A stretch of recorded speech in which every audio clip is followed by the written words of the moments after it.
to call to order the 2024 annual meetings of the Board of Governors of the International Monetary Fund and the World Bank Group. I welcome the governors representing our member countries. Let us first watch together a short video addressed by the President of the United States. Hello, everyone, and welcome to Washington. 80 years ago, our forebears came together to establish the IMF and the World Bank. Their goal was to build a more stable, more fair, and more prosperous world for everyone. Today, we make further progress toward that goal.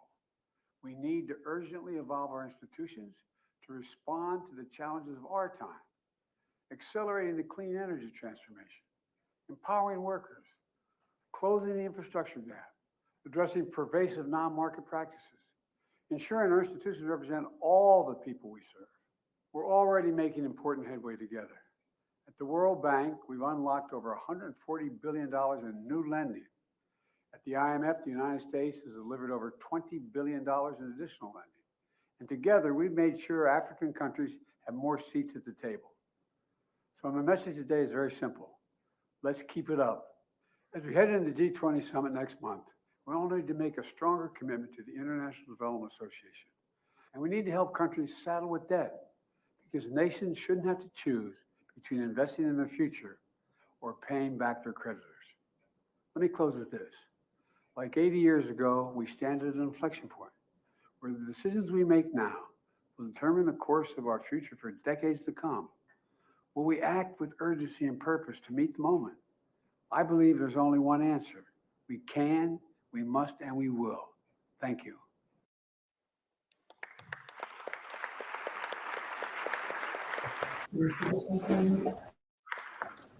Mensaje en este plenario del Fondo Monetario Internacional del presidente de Estados Unidos, Joe Biden, que ha intervenido para lanzar un mensaje a través del cual se ha enfocado sobre todo en ayudar al desarrollo de los países, decía, africanos. Las decisiones que tomemos hoy marcarán el futuro de estos países en los próximos años. Así que ha implementado al Fondo Monetario Internacional a continuar en la senda en la que se encuentra ahora mismo. Podemos y lo haremos a futuro, decía en este mensaje con el que se ha inaugurado este plenario del Fondo Monetario Internacional.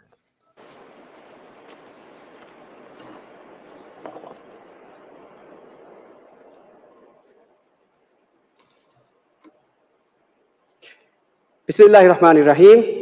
Assalamu alaikum and a very good morning. It's a great honor to welcome you to the 2024 plenary of the Board of Governors of the International Monetary Fund and the World Bank Group. A warm welcome to the Managing Director of the IMF, Kristalina Georgieva, and the President of the World Bank Group, Ajay Banga. Congratulations, Ms. Georgieva, on commencing your second term as the MD. This year is special. We are celebrating the 80th anniversary of the Bretton Woods Institution, a major milestone in the history of global economic governance. I would like to reflect on the words of the first annual meeting chair of the Board of Governors, U.S. Treasury Secretary John W. Snyder. In joining the fund and the bank, our respective governments have not only invested a large sum of money, but they have, in a considerable measure, staked their economic destinies on the success of these institutions. We must not fail our governments and, above all, the hopeful people we represent. These words hold true today as they did 80 years ago. For 80 years, the IMF and the World Bank have remained beacons of hope, managing global crises from wars to pandemics. Even in tough times, we find resilience. Chairing the Board of Governors in this historic meeting by a small state like my country, Dirigiraj or Maldives, is a sign of inclusivity of these institutions. Despite tighter financial conditions and rising geopolitical tension, the global economy is showing remarkable strength. A soft landing is within reach, inflation is moderating, yet We cannot become complacent. Uncertainty remains high. Ongoing conflicts and upheaval in many parts of the world cast a shadow over our progress, and further escalation would have a much larger impact on vulnerable economies, including through higher commodity prices. It is true that significant challenges remain, and I would like to highlight three such challenges. Firstly, climate change. As you all know, small countries like my country, the Maldives, are on the front lines of climate change. We are aiming to have 33% of our electricity from renewable sources by 2028. This may be a very ambitious target, but we believe this transition will build. Acto inaugural de esta cumbre anual del Fondo Monetario Internacional, acto de presentación. Estaba refiriéndose el presentador a los 80 años de vida del Fondo Monetario Internacional. Decía que tiene una función fundamental para los países, sobre todo para esos países subdesarrollados y en vías de desarrollo a los que no se deben dejar atrás. Decía que esa función integradora del Fondo Monetario Internacional es fundamental. También decía que no puede fallar el Fondo Monetario Internacional en su función, sobre todo en situaciones de crisis como la pandemia que se vivió en el año 2019 del coronavirus. Decía que las funciones del Fondo Monetario Internacional en países como el suyo demuestran el poder integrador de este organismo. Y también escuchábamos decirle que uno de los principales riesgos a los que se han enfrentado las economías del mundo es el de la inflación. Está siendo controlado, pero decía no podemos ser complacientes con ella porque todavía nos podemos enfrentar a shock de inflación. Hay riesgos como la actual crisis energética, crisis de precios en el sector de las commodities, y también hablaba de uno de los principales retos que encara el Fondo Monetario Internacional a nivel global, como es el caso del cambio climático. Context and the ongoing review of the debt sustainability framework for low-income countries should look at the specific needs of SIDS. The IMF, World Bank, and the MDBs should take bold steps to support countries in debt distress. MDBs can also create tools like debt for climate swaps, exchange debt relief for climate adaptation investment. Finally, structural reforms. We must strengthen the productive and the state capacity of emerging and developing economies. The Bretton Woods institution should focus more on job creation, equal opportunities, economic diversification, and the impact of refugee flows. Similarly, structural reforms must be socially acceptable to ensure the benefits are widely shared. Over the past year, the IMF and the World Bank have undertaken significant initiatives to support our members. The completion of the 16th General Review of the quotas, the IDA 21 replenishment, and discussion on quota realignment and strengthening World Bank's group financing will help ensure that these institutions remain adequately resourced. At the same time, let us not lose our sight of the importance of providing adequate access and representation to countries which need MDP support the most, as well as ensuring even-handed treatment across the memberships. The review of the IMF's poverty reduction and the growth trust, charges and surcharge policy, together with the World Bank's IDA 21 replenishment, demonstrate support for our most vulnerable nations. As I reflect on the discussion I have had during these annual meetings, one theme has emerged strongly: the critical need for multilateral cooperations. My friends, collective action is the antidote for an increasingly fragmented world. The 80th anniversary of the Bretton Woods Institution provides a moment to reflect on our collective achievements and plan for a better future together. Let me extend a warm welcome to Liechtenstein, which earlier this week joined the IMF as its 191st member, further reinforcing the importance of multilateralism. I'm also pleased with the addition of the 25th chair of the IMF's Executive Board for Sub-Saharan Africa, and urge my fellow governors to champion gender diversity and equality. As the Bretton Woods Institution plan for the future, They should tailor their advice and activities to meet the specific needs of and the capacity of each member. If we fail to do this, we fail the people we represent, as John Snyder wisely reminded us 80 years ago. As I conclude, let us remind ourselves of our unwavering commitment to macro stability, prosperity, and cooperation. I thank you very much.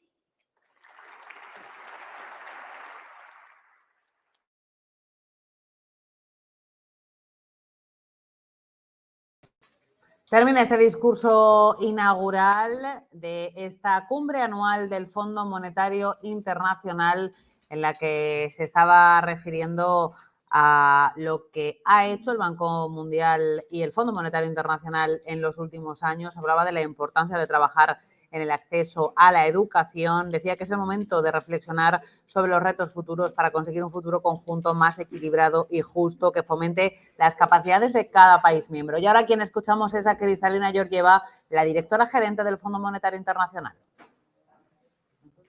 Committed staff of the IMF and do so alongside Ajay Banga, who has been a great partner since he started in his job. Ajay, I cannot stress enough how much I admire your leadership and value our partnership between us and between our two institutions. Let me start with some good news. Inflation is in retreat from 5.7% in the fourth quarter of last year. Our World Economic Outlook sees global inflation falling to 5.3% in the current quarter and further to 3.5% in fourth quarter of 2025, with a faster decline in advanced economies. Tight monetary policies have worked without breaking the back of the global economy. Big sense of relief. But not yet time for celebration. Even if inflation is coming down, the new and higher price levels are here to stay. Families are hurting. And looking ahead, the world now faces a low growth, high debt trajectory. We project global GDP to grow at an anemic average rate of 3.2% per year over the next 5 years. Just look at how our forecasts have been revised lower and lower over the years. At the same time, we forecast global public debt to keep rising, with a risk that it could exceed our baseline projection by as much as 20% of world GDP in a severe but plausible negative scenario.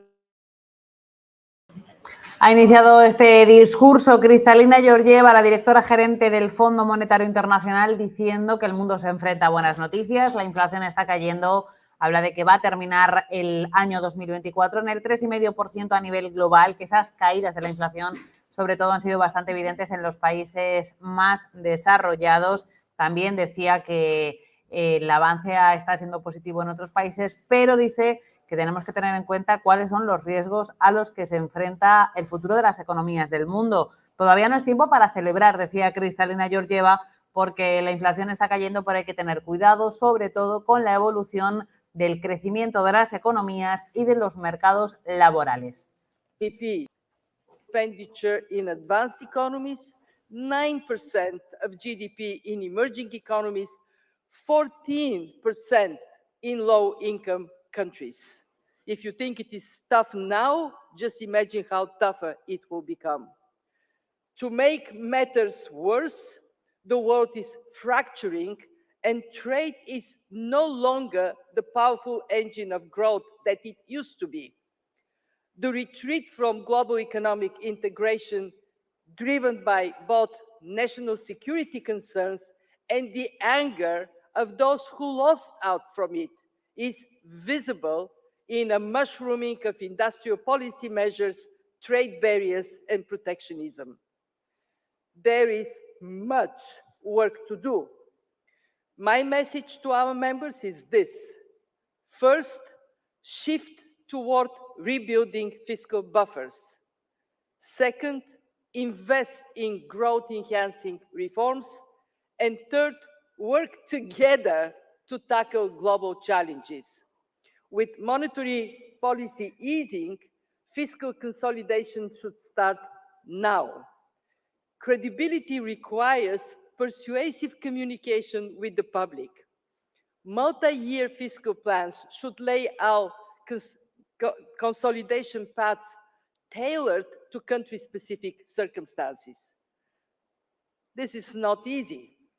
Governments face a dilemma, more accurately, a trilemma of large spending needs, political red lines on taxation, and the need to rebuild buffers. Domestic revenue mobilization will be critical for many countries to square this circle. Growth-enhancing investments, notably in climate and technology, must be protected. And consolidation should be designed so it does not come at the expense of social protection and jobs. And the IMF can help. Take, for instance, the case of Jamaica, where the government secured public support for a carefully designed package of revenue and... Está diciendo la secretaria, la directora gerente del Fondo Monetario Internacional, Kristalina Georgieva, que hay mucho trabajo que hacer por parte del Fondo Monetario Internacional cuando cumple 80 años, invertir en crecimiento, trabajar juntos en retos conjuntos, también trabajar en la consolidación fiscal de los países y que ciertos gobiernos ganen credibilidad. No es fácil, los gobernadores de los países tienen un dilema triple. Se necesita gastar más, a la vez se necesita mantener balanceadas las cuentas de los territorios y proteger, decía, ciertos sectores como el que beneficia para protegerse del cambio climático o el sector de la tecnología. Higher tax revenues. These reforms span labor market measures such as skills enhancement and job matching, product market measures to cut red tape and mobilize savings, and specific measures to foster innovation and raise productivity. In advanced economies, venture capital and capital market integration are key priorities. Elsewhere, the focus needs to include steps to improve governance and institutions. Real progress is possible. A new IMF study shows that reforms are best developed through two-way dialogue with the public, with measures to mitigate the impact on those who risk losing out. But domestic policies will not be enough. To tackle today's global challenges, we need more than ever cooperation and multilateral action. The IMF and the World Bank play a critical role. Take the issue of debt. In countries on the edge of fiscal distress, proactive steps are necessary to restore debt sustainability. And at the fund, we have prioritized addressing debt vulnerabilities and enhancing debt resolution with efforts that are now paying off. Already the common framework has delivered milestone achievements for Ghana and Ethiopia. Even if I agree with you, Chair, further efforts are...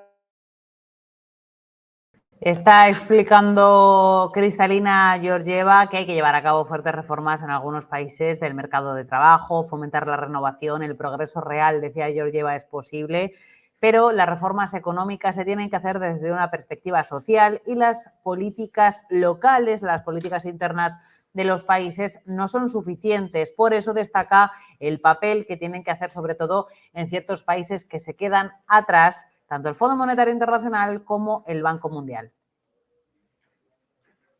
Everything we do at the fund is about delivering value to our members tailored to their needs.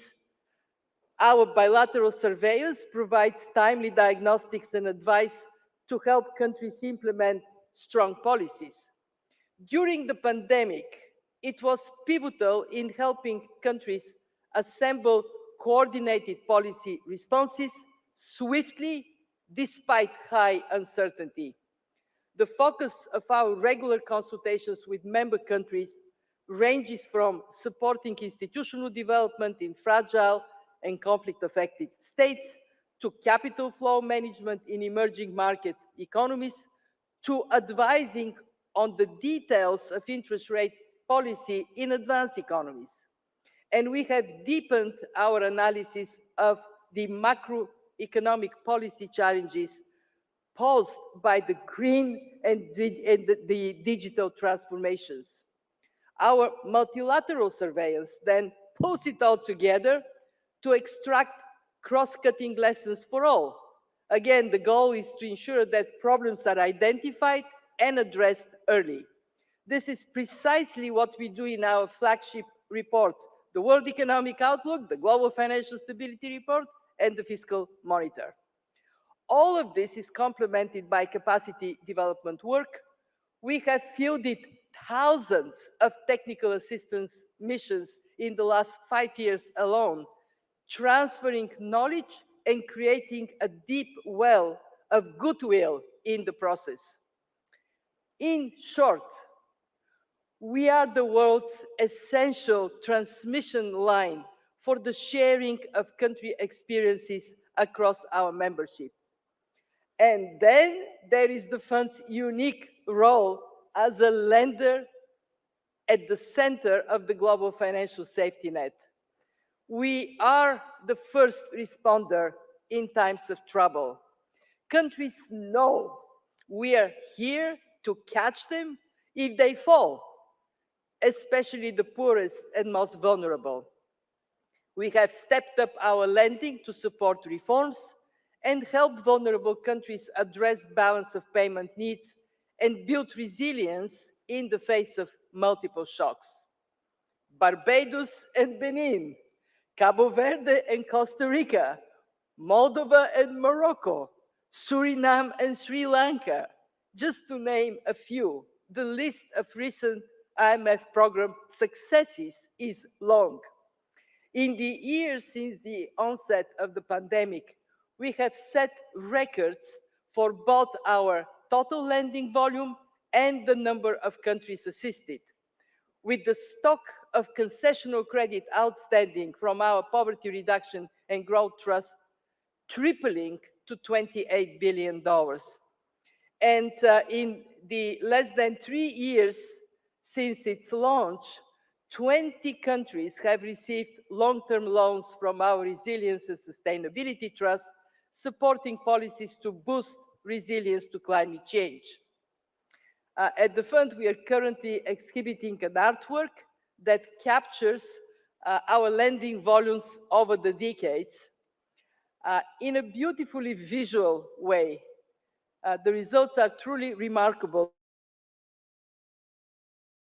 Está detallando la directora gerente del Fondo Monetario Internacional, Kristalina Georgieva, algunos de los proyectos que se han llevado a cabo en los últimos años, sobre todo en aquellos países, decía, más vulnerables. Estos países no están para que les atrapemos, sino para que les echemos una mano. Hablaba de todos esos proyectos enfocados y dirigidos, decía, en mejorar su transición hacia el cambio climático. Contaba el caso de 20 países concretos que habían recibido ayuda. Decía que son algunos de los cientos de proyectos que ha puesto en marcha el Fondo Monetario Internacional en los últimos años. Unos proyectos que, decía, están basados en la vigilancia multilateral y en el desarrollo institucional del Fondo Monetario Internacional junto a los propios gobiernos locales.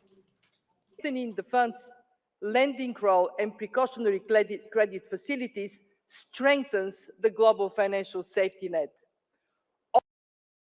All countries stand to benefit because less instability means the whole world does better, and because aggregating resources together is efficient. Fund support is essential for countries with limited capacity to build international reserves, and doubly so given that 5 countries own more than half of the world's total reserves, while many countries remain relatively unprotected. At the IMF, we have just had a great example of cooperation at the very eve of these annual meetings. Reflecting years of strong net income, our executive board agreed on a set of measures that will first safeguard the financial strength that underpins our support for our members. Second, reduce charges and surcharges on our regular lending by an average of 36%. And three, deliver a comprehensive reform and financing package that more than doubles our concessional lending capacity and places our support for low-income countries on a firm footing. Beyond the substance of these important reforms, let me highlight that we succeeded in securing unanimous support. Not a single member country objected. And bravo, thank you for that.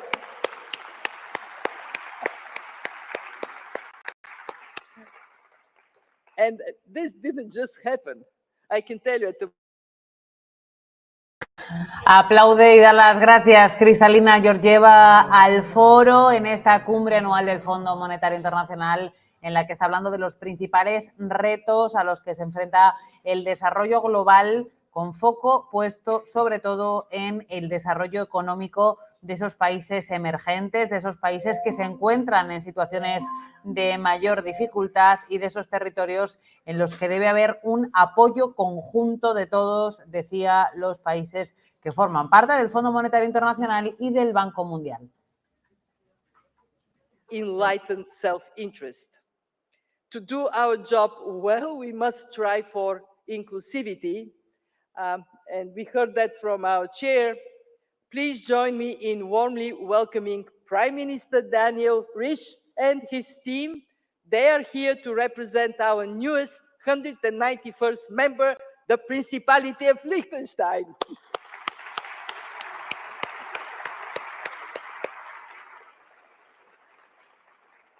And we must also never stop striving for fair representation of the world we live in.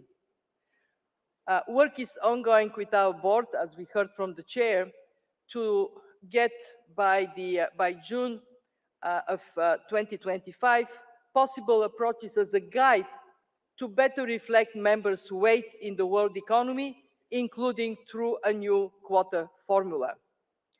Similarly, voice matters. And I'm delighted that on November 1st, we will add a 25th chair at our board of executive directors, welcoming the third director for sub-Saharan Africa, ensuring more voice for the region.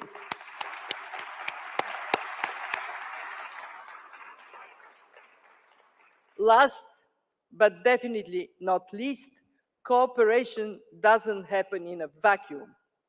At the fund, we rely on institutional strength, and we rely on our excellent staff to do the work in supporting our member countries. And please join me in a round of applause for our people.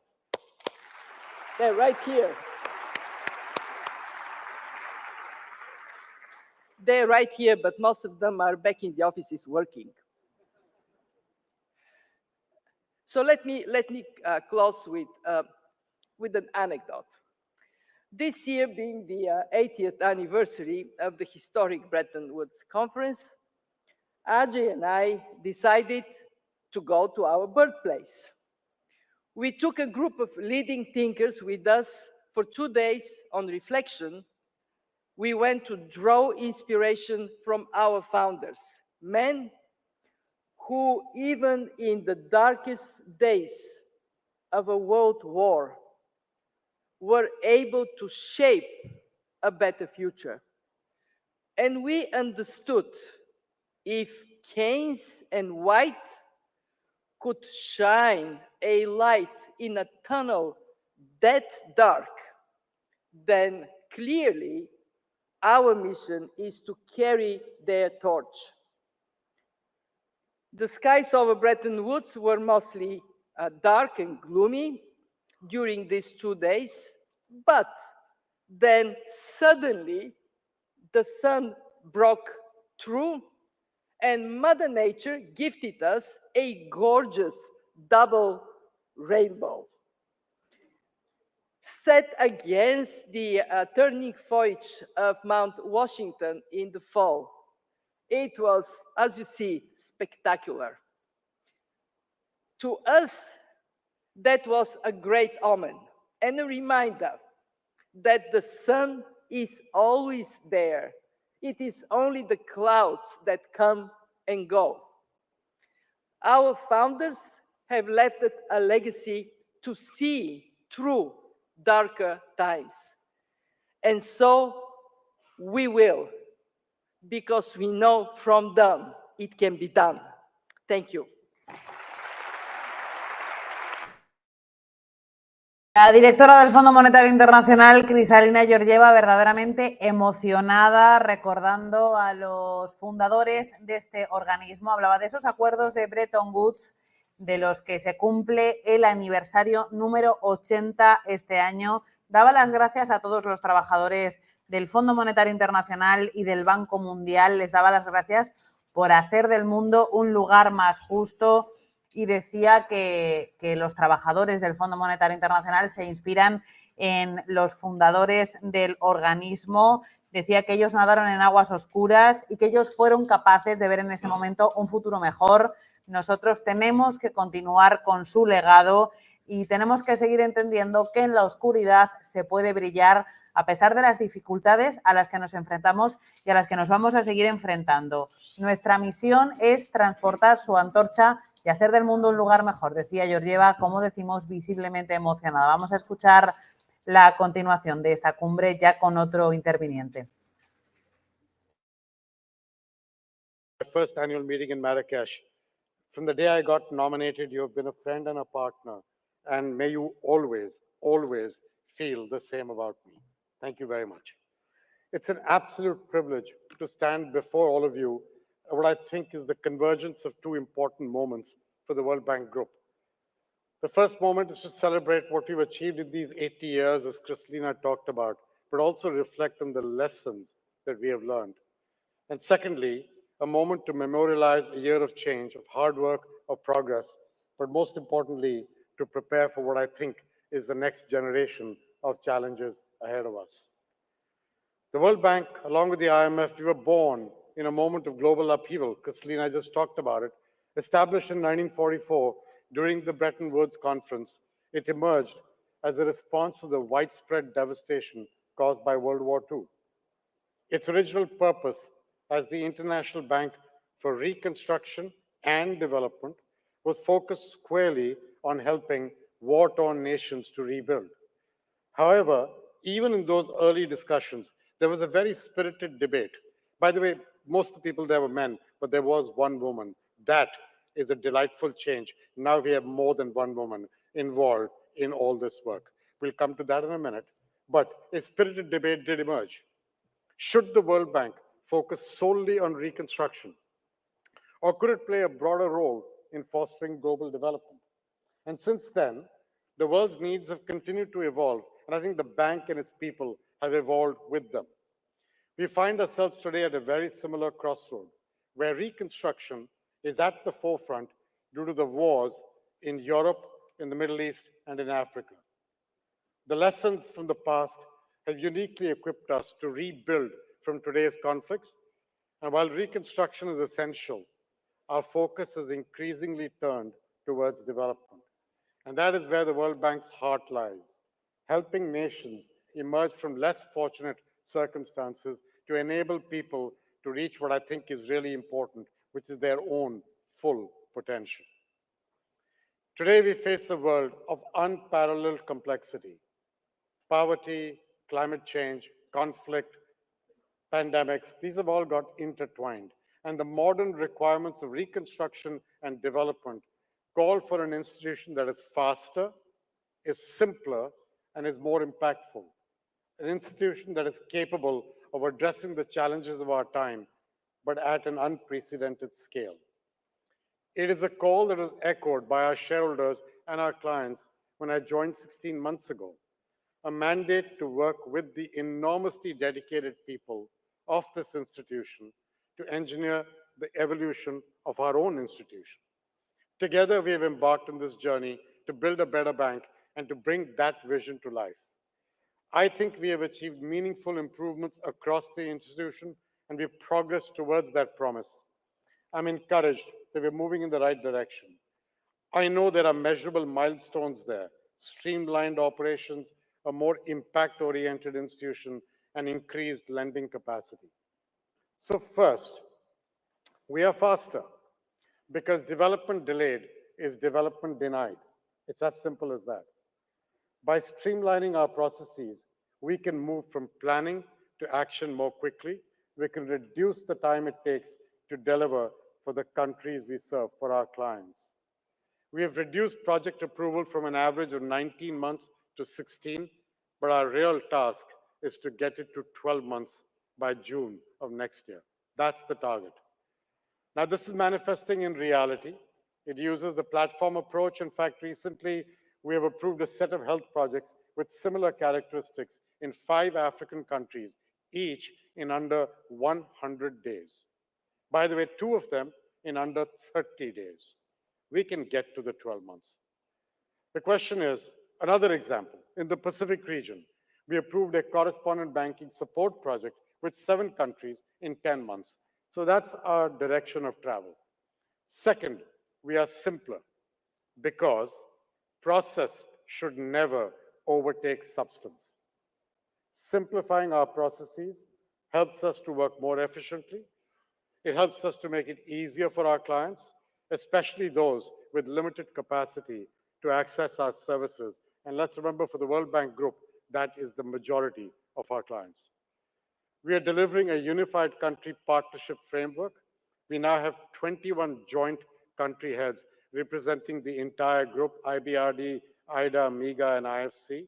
It's still early days, but we can see a shift and a new level of collaboration among our management and our staff. And the initial feedback from countries has been very encouraging. So we're in the process of expanding to 20 more countries early next year, and we're going to keep going. Meanwhile, we've implemented a series of changes you don't get to see, but our clients and our partners do feel them. By unifying many back office functions, budget, corporate procurement, real estate, we can deliver services faster and much better function as a single group of people. We're also working to be a better partner and collaborator with other multilateral development banks, and a few of my friends and colleagues are sitting here. Over the last year, the World Bank has formalized partnerships with 5 other institutions. We're working together on everything from the Amazon with the Inter-American Development Bank, to cross-border trade with the Islamic Development Bank, to strengthening health services with the AIIB. Jin is right here. I can see him sitting here. We will soon finalize an agreement with the Asian Development Bank, basically on mutual reliance. When we do that, I think we will deliver real and new efficiencies for our clients. And as a group of MDBs, we now have an online platform that allows development institutions to share projects for co-financing and discuss them securely and transparently. The idea is to reduce administrative burden, reduce transaction costs, better coordinate financing, and frankly, ultimately, get much better development impact for these countries. In 6 months, we have 100 projects in this pipeline. The first few are now getting to be financed. More work to do on that one. Third, we are more impact-oriented, because results matter. By prioritizing measurable outcomes, we enhance accountability focus efforts across the bank. We ensure that our projects drive real change. Our overall knowledge bank now has the right people in place leading each vertical for the entire institution. They are focused on bringing our expertise to the creation of country partnership frameworks. They want to help countries overcome capacity challenges to develop bankable projects. We've rebuilt our corporate scorecard, moving from 150 items to 22. That simplified set of indicators feeds the cultural shift we are driving reinforces our institution-wide effort to maximize impact. Last week, we published the baseline results for 20 of those metrics. We've shared our measurement formulas going all the way down to projects. Transparency is what we are trying to do. Let shareholders, clients, and taxpayers see the impact we are delivering and where we need to do more. Fourth, we are better organized with more lending capacity. We're leveraging our financial tools strategically.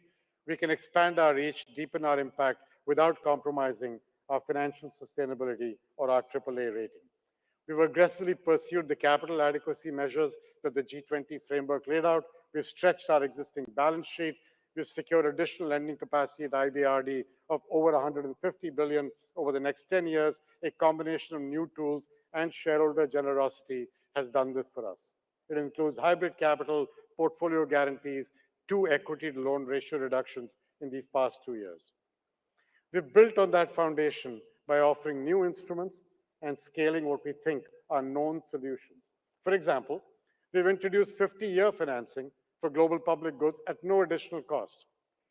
And to respond to a spectrum of needs, we've now begun to offer shorter maturity loans of 7 years with lower pricing. We're looking for ways to scale our various financing instruments that pay for results. These tools create a powerful incentive for outcomes, and frankly, they form now a real part of our toolkit. I was telling Kristalina yesterday, taken together, they added up to nearly half of IBRD and IDA loans last year, these pay-for-results programs. Financing the pay-for-results approach and adding the incentive of lower interest rates that we were talking about for global public goods projects led to the launch of the Livable Planet Fund. That's been capitalized now with 200 million from our income, alongside early support from Denmark, from Germany, from Iceland and Japan. But we're looking for other governments and philanthropies to chip in. So along with waving your hands, everybody here, please make some noise. We need to get these other people to come in to build up this fund. Before the end of the year, we will launch a project preparation facility, funding it from IBRD income to help countries with capacity challenges and take ideas to bankability. We've got a new mechanism to enhance the value of callable capital, a request for quite some time, that is now ready for shareholders to be able to bring it to life. We've taken substantial actions on the pricing of IBRD loans so we can ensure that middle-income countries can borrow from us on better terms. Part of that pricing adjustment, crucially, allows small states eligible for climate-resilient debt clauses to borrow at our lowest pricing tier. These elements are all part of a sustained effort. The method in the madness is, whenever and wherever we see an opportunity to improve our balance sheet, to optimize its use, to help our clients, we will pursue it. Because when more affordable financing is paired with our knowledge, it just creates a really powerful engine for development. That same spirit of doing all we can is ingrained in our IDA replenishment campaign. Over 6 decades, 36 countries have graduated from IDA. Many of them are now generous donors in their own right. What they do know is 3 things. The first, the power of IDA, its grants, its deeply concessional loans. 2, its knowledge that's gained over the years that helps to build capacity for other countries, that transmission line that Kristalina referred to. Third, IDA's unique capability to multiply every donated dollar 3.5 to 4 times. That gives donors more impact per dollar. It gives clients the ability to take on bigger developmental projects. That's what's helped IDA deploy $270 billion in the last 10 years. IDA is just the best deal in development. There is no better one. More than the funds we deploy are the benefits that people derive. Over the past decade, IDA has helped deliver health services to almost 900 million people around the world, connected 117 million people to reliable electricity, and delivered clean water to 94 million people. It's helped more than 18 million farmers grow more, waste less, and improve their bottom line. Meanwhile, IDA is a lifeline for the world's 78 least well-off countries that will spend close to half of their revenues on debt service this year, as the chair was referring to, and much more than they spend on health, education, and infrastructure combined.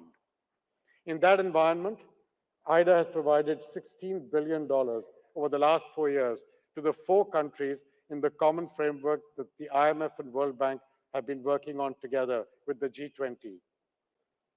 That's 16 billion of capital and liquidity. Just remember, of those funds, half were pure grants and half were deeply concessional.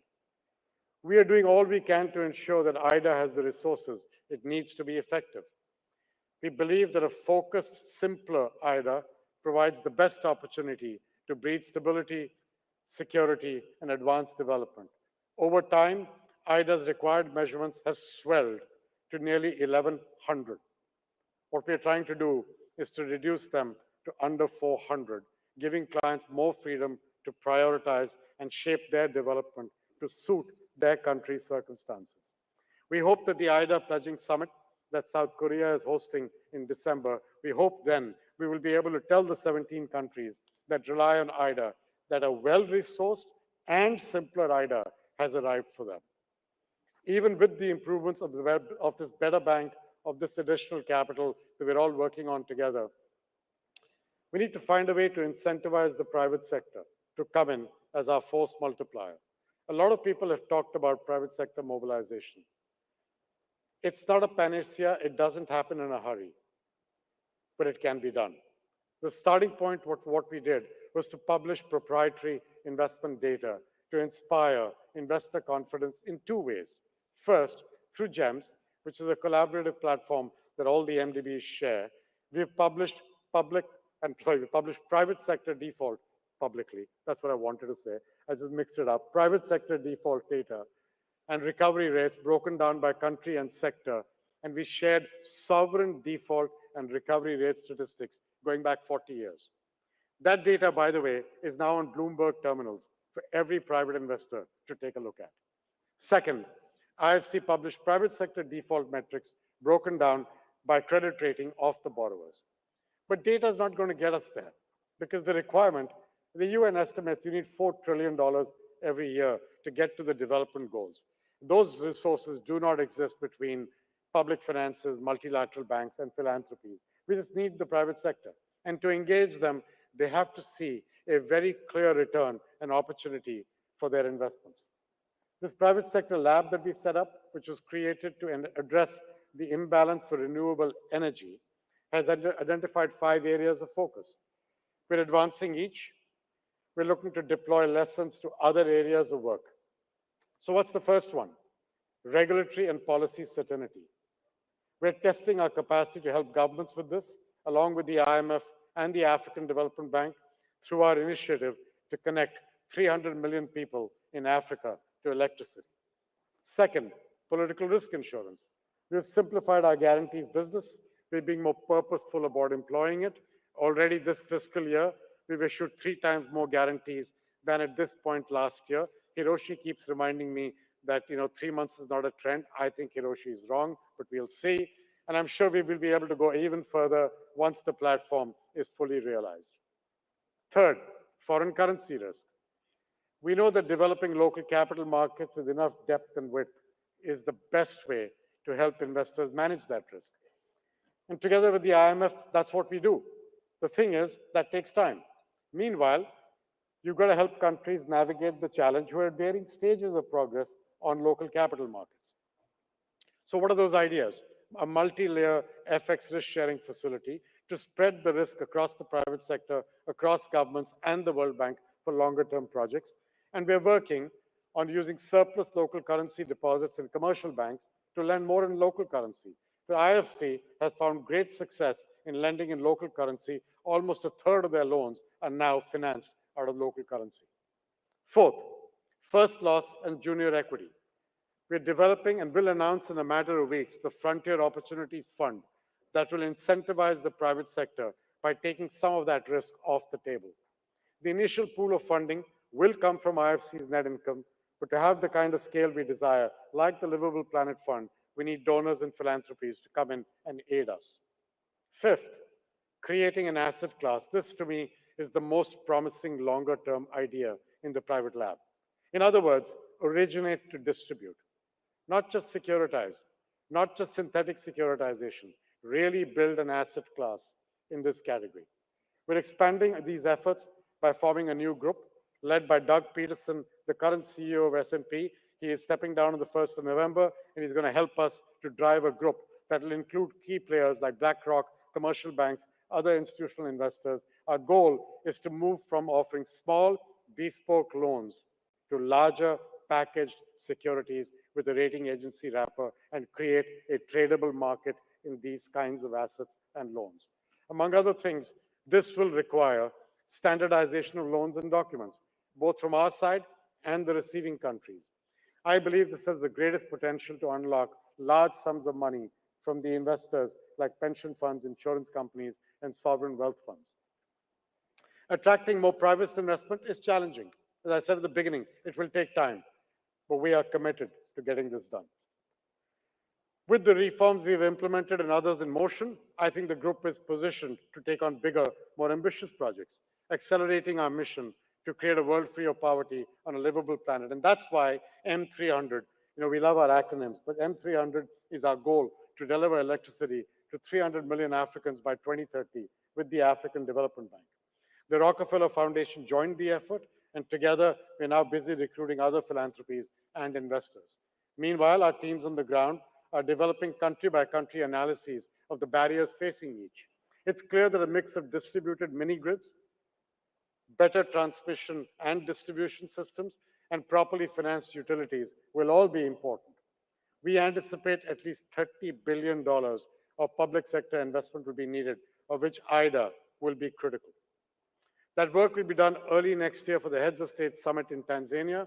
At the summit, 15 leaders will join our team, along with representatives from the IMF, from development banks, from philanthropies, and private sector investors to commit to action plans for each country, an example of country platforms that work in actual practice.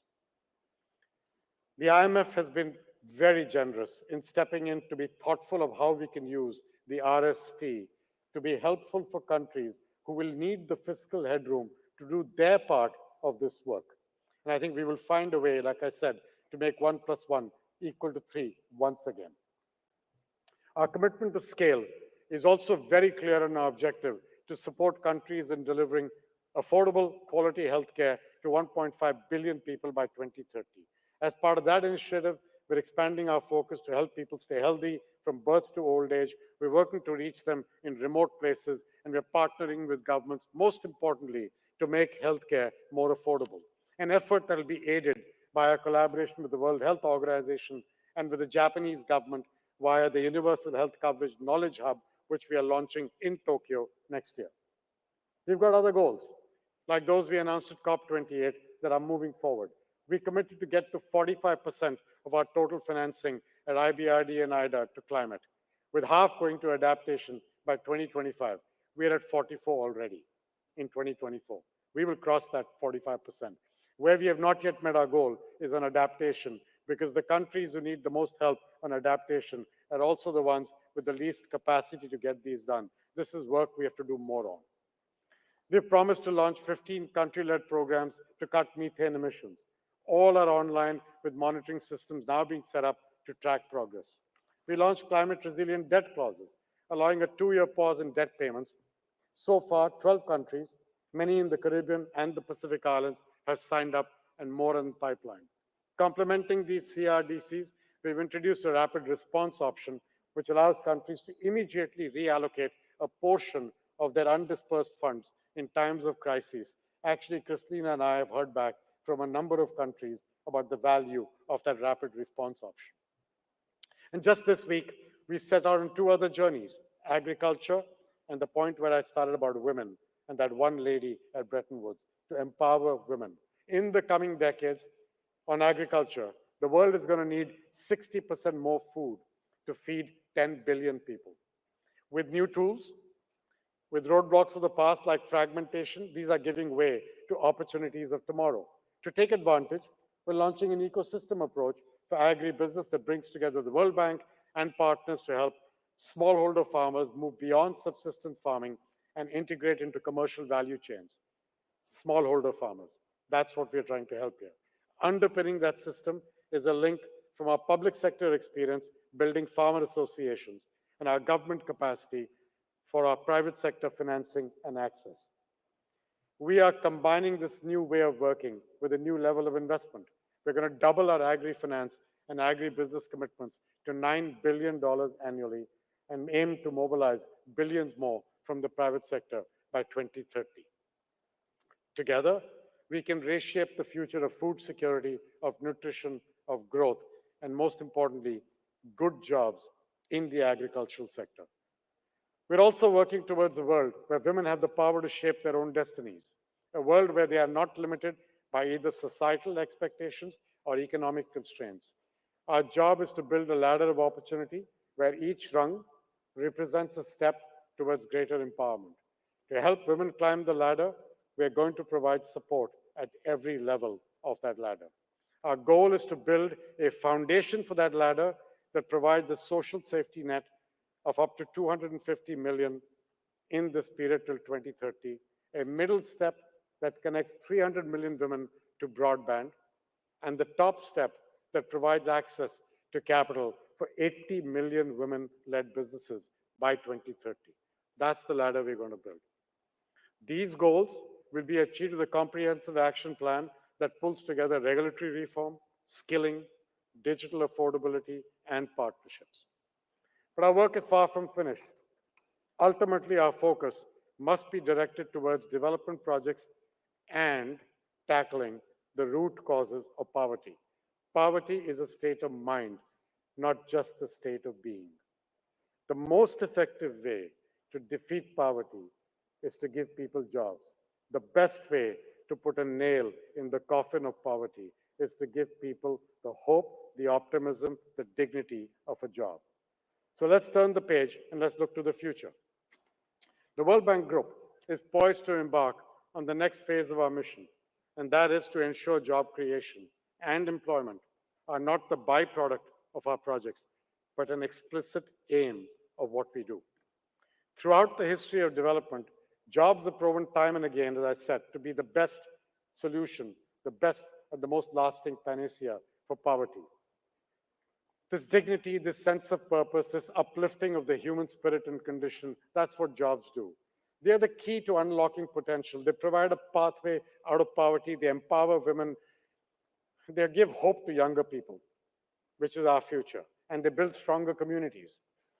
In the heat, in the heart, everywhere in these world's emerging economies, a silent revolution is taking place right now. A vast generation of 1.2 billion young people, eager, like we were when we were much younger. Some of you are still young, not me, but some of you are still young. Eager and brimming with potential, these young people are poised to enter the workforce. And Kristalina has been egging me on and supporting me on this topic from the day I started talking to her. Yet, the landscape of opportunity is not expanding at the same pace. We think currently the same countries will produce 420 million jobs.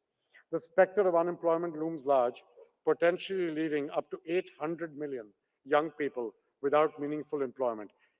That will destabilize societies. That will hinder economic growth. The gravity of this challenge just cannot be overstated any more than the other side of this, the potential of this generation to change our world for good. But forecasts are not destiny. You can change it, but you've got to work it. And to that end, we've launched a dedicated initiative aimed at generating jobs for young people. Presidents Thurman of Singapore and former President Michelle Bachelet of Chile are leading the effort for us with a group of business leaders, civil society, and academics who met for the first time this week, actually. And I believe such a focus is required because jobs are not generated in isolation. They require a marriage between preparing people and preparing opportunities. Because while talent is everywhere, opportunities are not. This marriage is supported by foundational building blocks that I believe that the World Bank Group is deeply committed to supporting. Healthcare, infrastructure, education and skilling, food security, clean air, clean water, the things we do in our development work. We can help build a public sector that employs people, that fosters private sector growth, especially for small businesses, which account for 70% of global employment, even in the most developed countries. Without small businesses, we cannot grow employment. That work requires collaboration with partners like you in the IMF, with the other MDBs here, with governments. Tools like our Be Ready report are just one resource for providing a background of evidence-based discussions. The work the IMF does in countries with their visits and missions provides the background for evidence-based discussions. In practice, this means we can leverage many of the tools available at the World Bank book. Our knowledge bank experts can help governments and businesses identify and capitalize on opportunities. With a focus on capacity building, we offer tailored solutions from local capital markets to enhancing education and skilling. Our new knowledge academies, these utilize the best practices to give public officials the skills they need to support the development of their people and the private sector. Our capital and guarantees, the ones that I want Hiroshi to do more of, work in tandem to catalyze investment. This is where each element of the private sector lab work plan will be absolutely crucial. And that result can be magnified with digital technology. Digital public infrastructure allows us to reach more people with essential services like healthcare, like education, and financial inclusion. Digital technologies break down the barriers. They reduce the power of the incumbent. They create new opportunities for innovation. They create new opportunities for entrepreneurship. You enhance that with AI and the data revolution, and I believe we have a powerful tailwind in our sails. We have to harness it strategically and use it wisely. But if you do that, we have a powerful tailwind. This is the beginning of a long journey. We are committed to giving the young people growing up today the best chance of a life of true dignity. We're not naive to the challenge, but because we are faster, because we are simpler, because we are more impact-oriented, the World Bank Group and our people are better able to respond. Through innovative financing, through partnerships, we can pursue much more ambitious programs like connecting 300 million Africans to electricity or developing agribusiness in a way that feeds the world and the economies. With our knowledge and our private sector focus, we can help defeat poverty with jobs. Of course, we can only run as fast and as far as our capital allows. So we're building the bigger bank. We're pushing to make good on the G20 calls for an ambitious IDA. At some point, we're going to require an enhanced capital base for IBRD, IFC, and MIGA. From the better bank to our bigger ambition, to our commitment to young people and women, the progress we aspire to achieve demands more from all of us, from all of our talented people at the bank. It requires that we do not succumb to the tyranny of small things. Most importantly, it requires that this constellation of willing partners, those of us in this room and around the world, that we will work together as collaborators. Our mission demands endurance, unwavering endurance, an insatiable will to keep pushing forward through time, through setbacks, and through challenges. What I hope is that as we move forward, our ideas will lead to action, which in turn will change lives. And that's why we're all in this business, to change lives. Thank you for your time. Thank you for joining us on this journey. And thank you for your support and partnership. And Kristalina, thank you for being you. Thank you very much.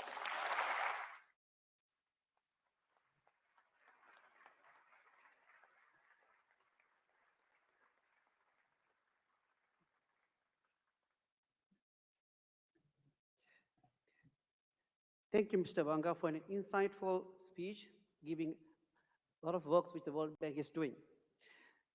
Let us now turn to the formal business of the institutions. We have before us the reports and the recommendations of the Joint Procedure Committee. Report 1 covers the business of the fund. Report 2 covers the business of IBRD, IFC, and IDA. And report 3 concerns matters of common interest to all organizations. We also have the report of the Procedure Committee of the Multilateral Investment Guarantee Agency, MIGA. On the recommendations of the Joint Procedures Committee and the MIGA Procedure Committee, I propose the adaptation of these reports and the recommendations contained therein.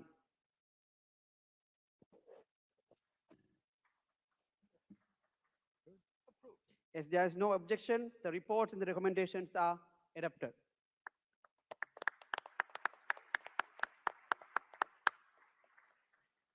On matters related to the International Center for Settlement of Investment Disputes, I asked Mr. Banga, as the chair of the Administrative Council, to take the floor again. Thank you, Chair. The annual meeting of the ICSID Administrative Council is now open, and Ms. Mercy Tembon will introduce the items for consideration by the Council.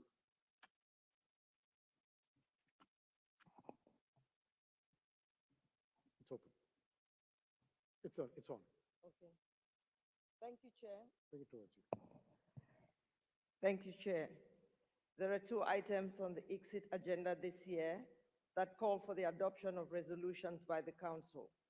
First, to approve the 2024 ICSID annual report, and second, to adopt the administrative budget for fiscal year 2025. The draft resolutions have been distributed to members earlier.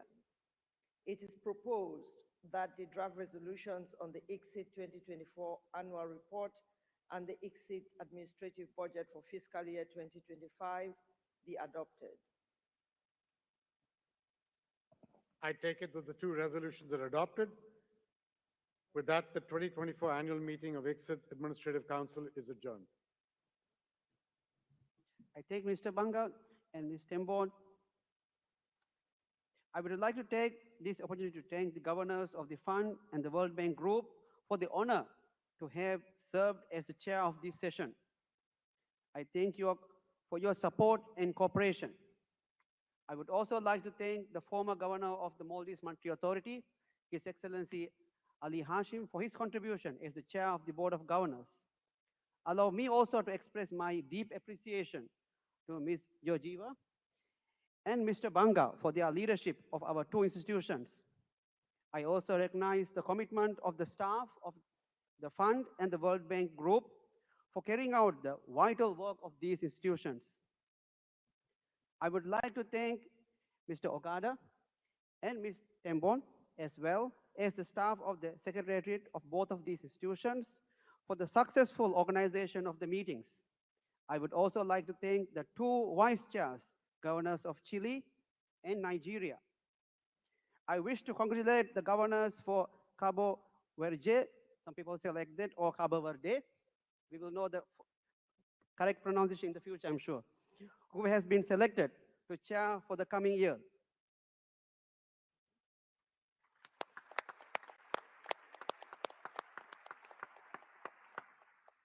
I wish all the governors and delegates fruitful and productive meetings and a safe journey home after the completion of our work. But if you are too tired, you can always come to Maldives. I look forward to seeing you next year in the Washington, D.C. I hereby adjourn this meeting of the 2024 annual meeting of the Board of Governors of the IMF and IBRD, IDA, IFC, and MIGA.